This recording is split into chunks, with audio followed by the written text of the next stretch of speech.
So what we're trying to understand here is what are the nuances, the contours of our mutual responsibility. And we've established that it's a question and it's a problem to enable someone to do problematic behavior. It's a little bit more delicate when you're simply aware of problematic behavior on a spiritual level. But to try and go to that next step of enabling problematic spiritual behavior is seems to be a different step. Let's try and see what the Torah actually says. The Torah says the following: Lo tekalel cheresh, thou shalt not curse a deaf person. And they should not put a stumbling block before a blind person. Okay, so let's unpack this. Unpack this text.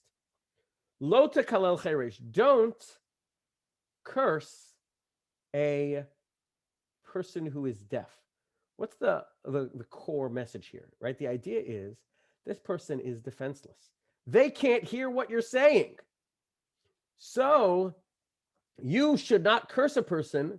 Sounds like for sure you shouldn't curse a person who can hear you. Don't even curse a person who can't hear you. You might say, oh, what harm is done? They don't even hear me. No. And by the way, look at the end of the pasuk. Why should you be careful not to do that? Because even if that person can't hear you, you know who can? God. That's why it ends the pasuk, Ani Hashem, I am God, because even if you can't tell even if you, the recipient of the curse, doesn't know anything about it because you're deaf, but but there is one being who does know about what you've done. That's HaKadosh Baruch Hu. That's God. So, lo tekalel cheresh v'lifnei iver. So that's the first part. What's the second part? V'lifnei iver lo titein mechshol. Don't put a stumbling block before a blind person. Again, if we follow that model, it's saying the person can't see. They can't see what's going on. Therefore, don't place a stumbling block in front of them because you're going to make them trip.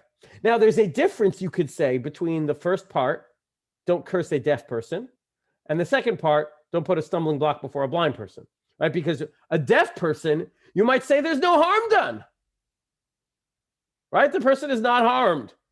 You know, they're walking, they can't hear you, Nebuch, and you stand behind them and scream at the top of your lungs, cursed are you, such and such a person. That person keeps walking. They don't know anything. They don't know anything's gone. So you could make the argument you haven't harmed them. So we go to that next level. It says you're not allowed to do that. But you know what? But when you talk about a blind person who can't see where they're walking and you put a banana peel in front of them and they trip, then you've actually harmed them. And that the Torah says that you may not do. Why? Again, says Rashi.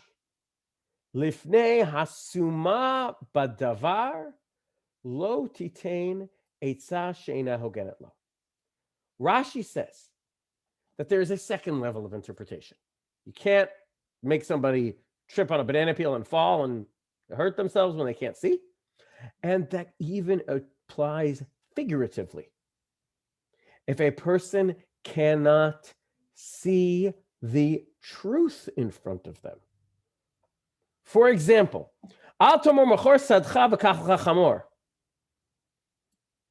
don't tell somebody, hey, you know what? A really good idea would be to sell this piece of land. A piece of land, it's a nothing piece of land.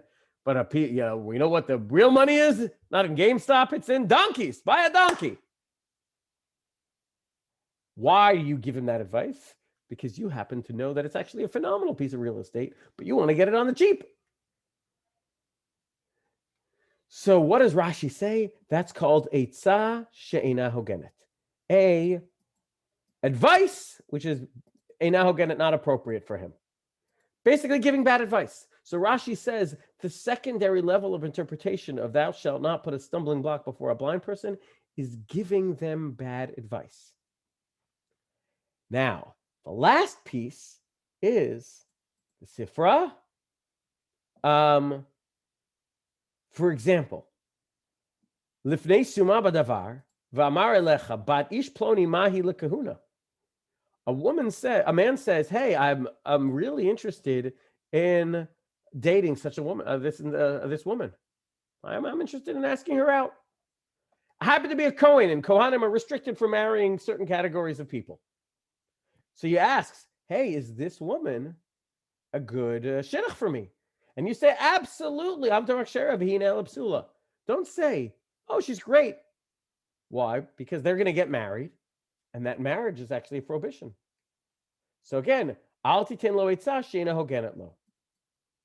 Or for example, somebody asks you, what's a good time to go out on my trip to the next town? And you tell them, go exactly at 10 o'clock. And you happen to know at 10 o'clock, that's when bandits happen to be right out on the road. Again, that's a problem of putting a stumbling block before a blind person. This person's eyes work perfectly well. But the idea is you're giving him bad advice.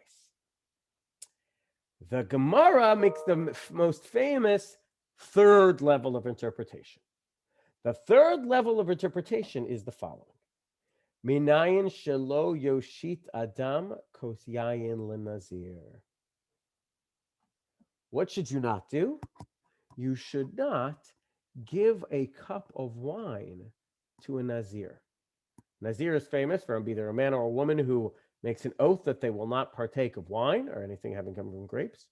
And if you give wine to a nazir, you are liable of this idea, this mitzvah, this negative commandment of lifnei iver lo titein michshol.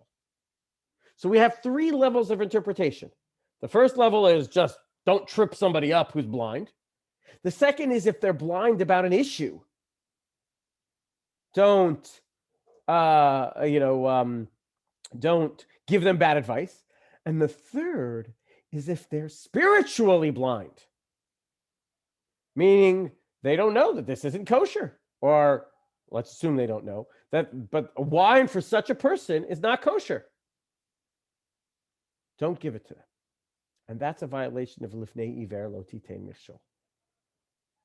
Now, here is the crux of the issue we're trying to, or part of the issue we're trying to uncover, which is what the Torah starts with is physical damage, right? You are unified. You have an obligation, a duty of care to the person around you, right? And therefore, you have an obligation not to put a stumbling block in front of them when they're walking, to put a banana peel in front of the person, right? That's an obligation, but that's guarding them from physical harm. What the Talmud has done is added the secondary aspect of guarding them from spiritual harm. And by the way, it's really important to note the example the Talmud gives, because the next thing is, it doesn't just mean have Jews. We believe that one of the 7 Noahide laws is that non-Jews are not allowed to eat food that was ripped from a live animal. Aver min hachai. They don't have to have shechted meat like we have, but they're not allowed to eat if you just grab a limb from a live animal. That's non-kosher, even for non-Jews. And the Talmud says it's equally applicable. If you have aver min hachai, you have a inappropriately obtained piece of meat that was just grabbed from a live animal, you are not allowed to go and hand that to a non-Jew, because you're causing that non-Jew spiritual harm. So now let's go back to our original question. This is a new expression of unity.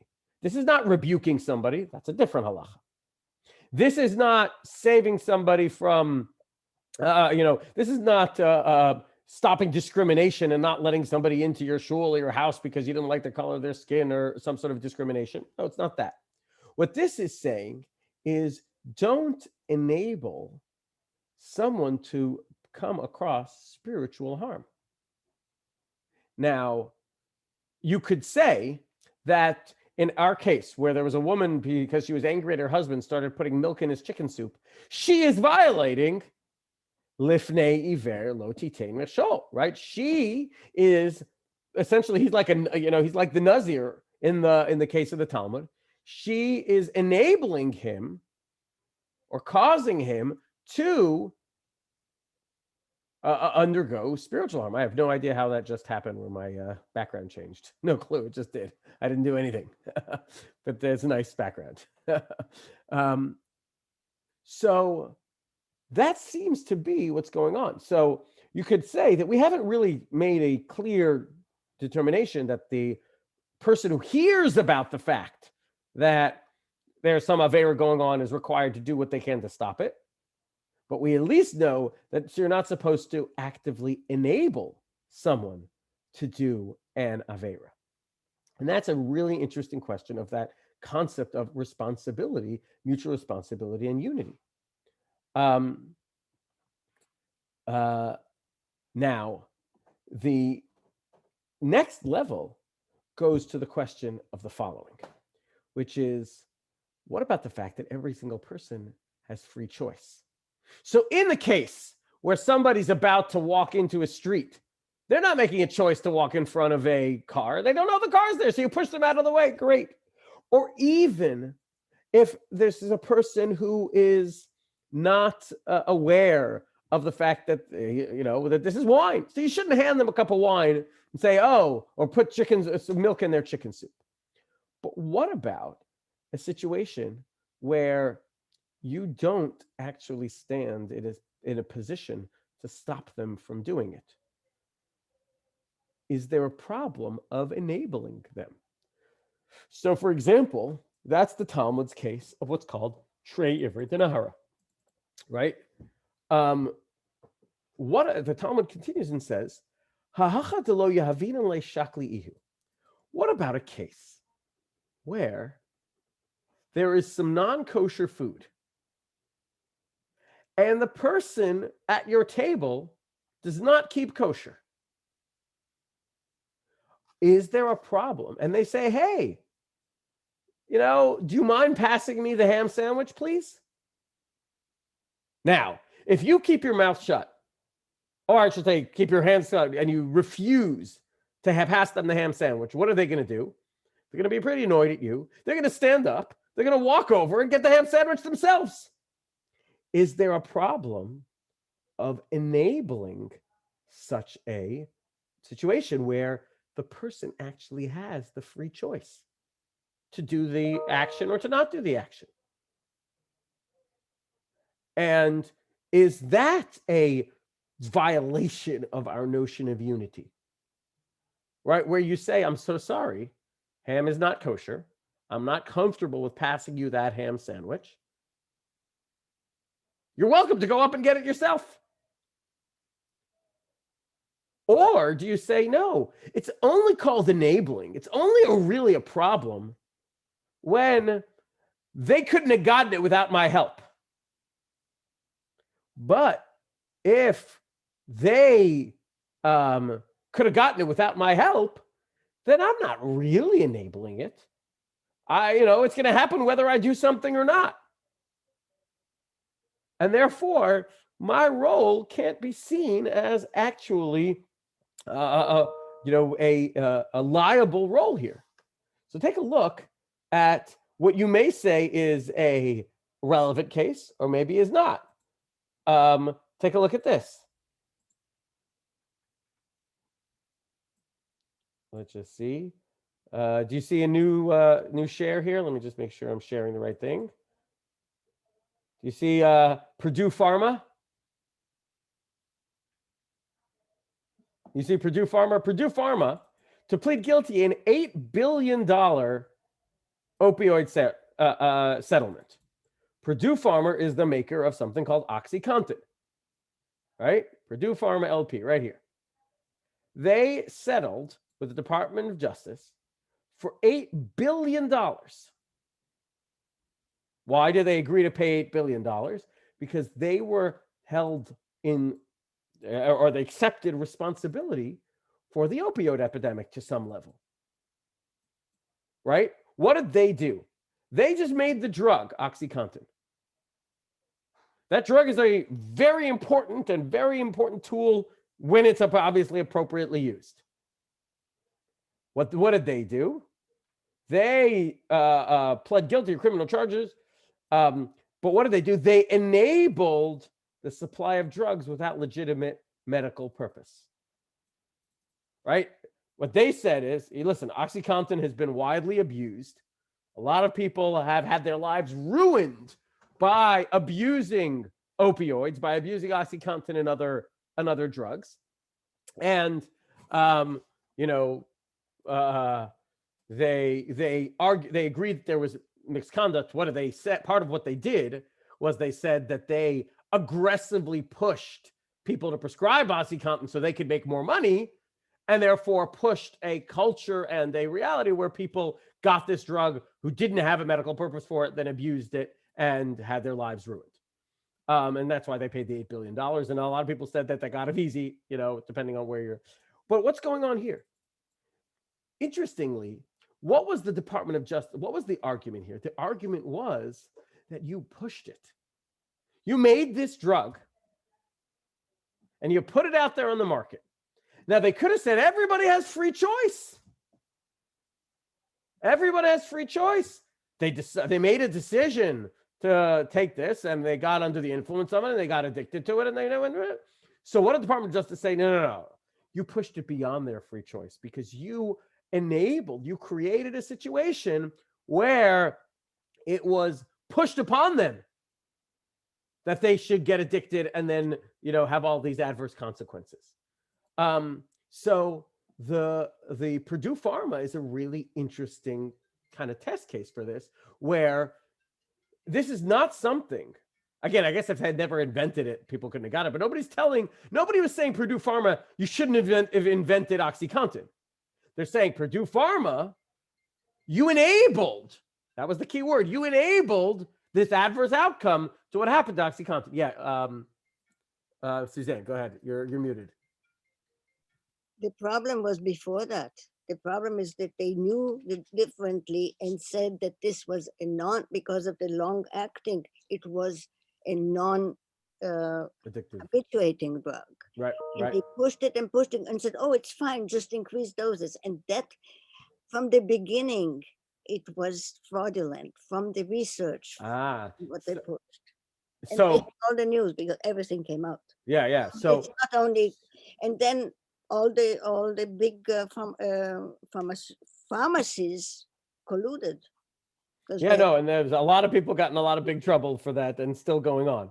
Not enough. Yeah, but what I was saying, okay, is that what that would therefore be is this situation of lifnei hasuma davar lo titein etza she'ogenet lo. What Purdue Pharma was doing was they were giving someone really bad advice. How are they doing it? By, you said, falsifying research and making claims that aren't true, that made this into etza she'eina hogenet lo, really, really bad advice that they had, you know, falsified information on, and therefore they absolutely were liable based on this concept of enabling. So there really is this, mix. There's not really, and there's a lot more to talk about, a lot more, levels, but there really seem to be a bunch of different tiers here. You have the first tier of don't hurt somebody, or even don't put a stumbling block to make sure that they don't get physically hurt. And that's an expression of unity, either by not actively hurting them or by pushing them out of the way when pain, when damage is coming. You have the second level of, in terms of your advice, your personal interaction with them, that you have a responsibility not to give them bad advice about selling or buying a piece of real estate, and not to give them bad advice about selling or buying your soul, so to speak, about a spiritual endeavor. And that, perhaps, according to what Suzanne is pointing out, is what was the issue with the OxyContin, right? With the Purdue Pharma, which what they did was they made something and then they gave bad advice about it, and that caused this terrible adverse outcome for so many people. The next level we talked about was enabling, misayeya lidei ovrei avera, enabling either physical or spiritual harm. And what we've come to is the question of where free choice fits into this. So what Suzanne was saying is, well, it's not called free choice when you give them bad information. So you can't say, that's why the argument was never made by Purdue Pharma. Oh, we just made it available. We created a nice, good, appropriate, important, healthy drug. And it's just that people use their free choice in a bad way to abuse it, right? Like the makers of Lysol are not are not held liable if somebody chas v'shalom drinks the Lysol. They would be held liable if they put a big sign saying "tastes delicious." That's what they would be, because they're now giving bad advice to eat it, but they're not enabling in a way that people have free choice. Interestingly, the Talmud does seem to say that that might not be the Torah prohibition, but it may be the rabbinic prohibition. There is a rabbinic prohibition of enabling someone to do an Aveira, even when they might have done it on their own by their own free choice. And so that is a really interesting additional level. That level is which is that you should even care and be attuned to someone's spiritual needs, even if you don't think you can actually solve the problem. You don't think, right? So for example, I remember this case. There was a fellow who Nebuch was an alcoholic, and he had a very significant alcohol abuse issue. And Baruch Hashem, through intensive work, therapy, and this, and all sorts of different things, he was able to overcome his alcohol addiction. He asked the following shaila. Listen to his question. He asked the following shaila, what do I do on Pesach? I'm supposed to have 4 cups of wine. I am concerned, he said, that's going to have a really adverse outcome on me. And you know what? I wasn't involved in the shaila, but you know what I was told that the rabbi told him? He says, for you, it's better to chas v'shalom drink gasoline than it would be to drink wine, because if you drink 4 cups of wine, what that's going to do to you and your life, and total terrible thing, it's going to be no, absolutely, you may not drink 4 cups of wine for someone in your situation, right? So you have, again, that's, it's an interesting question about the shaila, but what that's saying is that if something is adverse to someone, you shouldn't recommend that they take it, even though they could take it themselves, right? So I have a responsibility to stop them from coming to harm. Even if they could have done it on their own, I should try and stop them and not take those 4 cups of wine, because that's going to cause a slippery slope of where they're going to go in terms of their alcoholism. So could that say, and I feel responsible for them. So I got to make sure that they know they better not drink cup of wine on the Seder.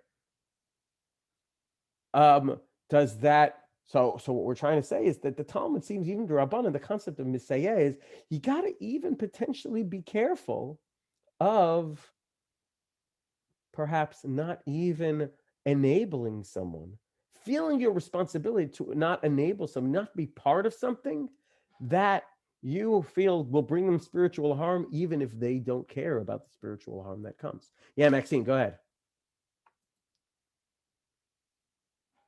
No, I was going to say that's a simple solution. Just tell them to drink grape juice. Yeah, no, absolutely. Yeah, absolutely. I mean, okay. No, 100%. The idea would be, but the point of the concept is that person had the responsibility to stop them from coming to physical harm, even if they could have, made the choice on their own to do whatever they want to do. I don't want them to come to physical harm. The fact that, I don't want them to come to spiritual harm also.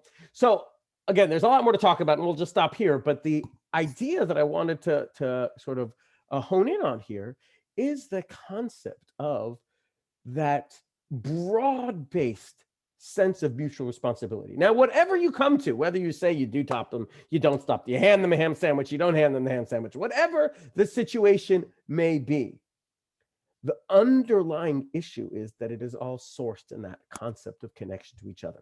If we weren't connected, frankly, we might have fewer compunctions about hurting them, but we also wouldn't be rushing or caring to figure out how we stop them from coming to harm.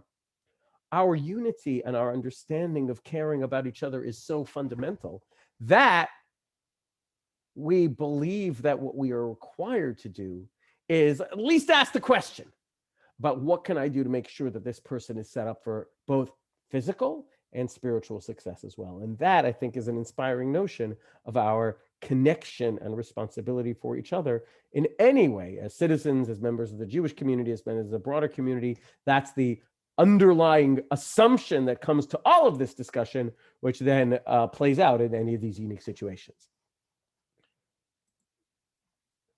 So with that, I wish everyone a Shabbat Shalom.